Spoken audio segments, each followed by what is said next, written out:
G Kannada ನ್ಯೂಸ್ಗೆ ಮತ್ತೊಂದು ಪ್ರಶಸ್ತಿಯ ಗರಿ. ಹೌದು, ಜನ್ಮಭೂಮಿ ಸಾಂಸ್ಕೃತಿಕ ನಾಗರಿಕರ ವೇದಿಕೆ ಕನ್ನಡ ಹಬ್ಬದ ಪ್ರಯುಕ್ತ 27ನೇ ಪ್ರಶಸ್ತಿ ಪ್ರದಾನ ಸಮಾರಂಭವನ್ನು ಅದ್ದೂರಿಯಾಗಿ ನಡೆಸಿದೆ. ಕಾರ್ಯಕ್ರಮದಲ್ಲಿ ವಿವಿಧ ಕ್ಷೇತ್ರಗಳಲ್ಲಿ ಸಾಧನೆ ಮಾಡಿದ ಸಾಧಕರನ್ನ ಸನ್ಮಾನಿಸಿ ಗೌರವಿಸಲಾಯಿತು. ಹೊಯ್ಸಳ, ಮೌರ್ಯ, ಪೊಲೀಸ್ ರತ್ನ, ಪಾಲಿಕೆ ರತ್ನ, ಜ್ಯೋತಿಷ್ಯ ರತ್ನ, ಶಿಕ್ಷಣ ರತ್ನ, ಆದರ್ಶ ರತ್ನ, ಸಂಗೀತ ರತ್ನ, ಅರ್ಚಕ ರತ್ನ, ನಾಗರಿಕ ರತ್ನ, ಹಾಗೆಯೇ ಮಹಿಳಾ ರತ್ನ, ಕನ್ನಡ ರತ್ನ, ಕ್ರೀಡಾ ರತ್ನ, ಅಬ್ದುಲ್ ಕಲಾಂ ಪ್ರಶಸ್ತಿ ಹಾಗೂ 150 ವಿದ್ಯಾರ್ಥಿಗಳಿಗೆ ತಾರಾಸು ಪ್ರಶಸ್ತಿ ನೀಡಿ ಗೌರವಿಸಲಾಯಿತು.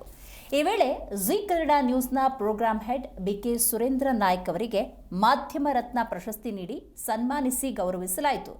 ಜನ್ಮಭೂಮಿ ಸಾಂಸ್ಕೃತಿಕ ನಾಗರಿಕರ ವೇದಿಕೆಯ ಸಂಸ್ಥಾಪಕ ಕಾರ್ಯಾಧ್ಯಕ್ಷರಾದ ಡಾಕ್ಟರ್ ಎಚ್.ಸಿ. ಕೃಷ್ಣಪ್ಪ ಹಾಗೂ ವೇದಿಕೆಯ ಪದಾಧಿಕಾರಿಗಳು ಮತ್ತು ಸದಸ್ಯರು ಕಾರ್ಯಕ್ರಮವನ್ನು ಅಚ್ಚುಕಟ್ಟಾಗಿ ನಡೆಸಿಕೊಟ್ರು.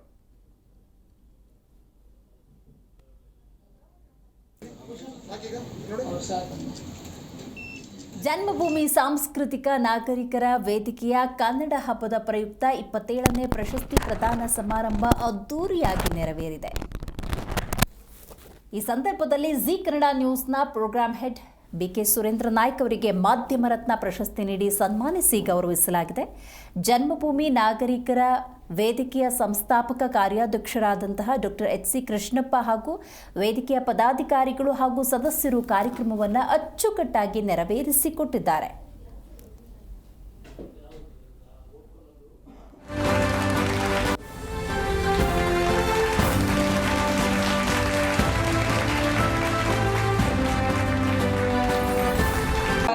Program head Shri BK Surendra Naik ಅವರಿಗೆ ಮಾಧ್ಯಮ ರತ್ನ ಪ್ರಶಸ್ತಿಯನ್ನ ನೀಡಿ ಗೌರವಿಸಲಾಗ್ತಾ ಇದೆ.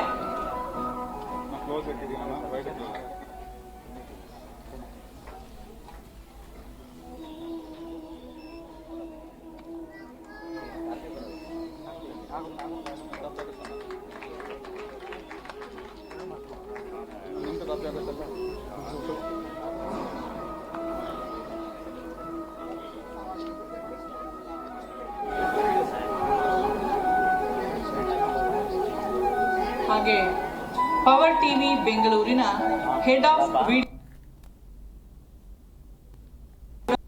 News program head Shri BK Surendra Naik ಅವರಿಗೆ ಮಾಧ್ಯಮ ರತ್ನ ಪ್ರಶಸ್ತಿಯನ್ನ ನೀಡಿ ಗೌರವಿಸಲಾಗ್ತಾ ಇದೆ.